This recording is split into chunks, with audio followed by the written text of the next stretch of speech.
একটা অ্যাড কি কখনো দেখেছো? স্টুডেন্ট বলে যে রাত জেগে না পড়লে ডাক্তার হব কিভাবে। আমাদের স্টুডেন্টদের চিন্তাভাবনা, রাত জেগে না পড়লে আমরা ভালো রেজাল্ট করতে পারবো না, পড়াশোনা করতে পারবো না।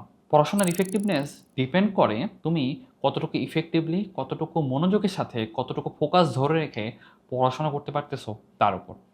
এখন তুমি কতটুকু পড়াশোনা ইফেক্টিভলি করতে পারবা, কতটুকু মনোযোগ ধরে রেখে পড়াশোনা করতে পারবা, কতটুকু ফোকাস ধরে রেখে পড়াশোনা করতে পারবা, এটা পুরোটাই ডিপেন্ড করতেছে তোমার স্লিপ সাইকেলের উপর বা ঘুমের পরিমাণের উপর।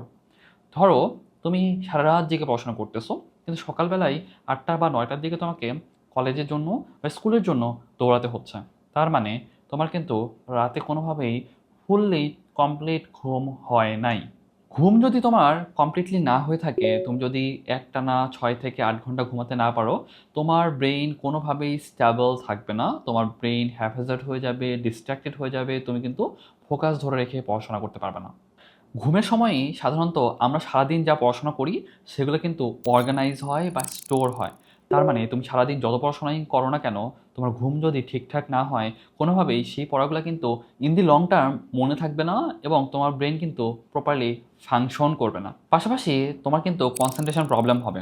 তুমি যেহেতু ঘুমাতে পারছো না, তোমার কিন্তু কনসেন্ট্রেশন ড্রপ করবে। তুমি টেবিলে ঘন্টার পর ঘন্টা বসে থাকবা, কিন্তু পড়া কোনোভাবেই আগাতে চাইবে না।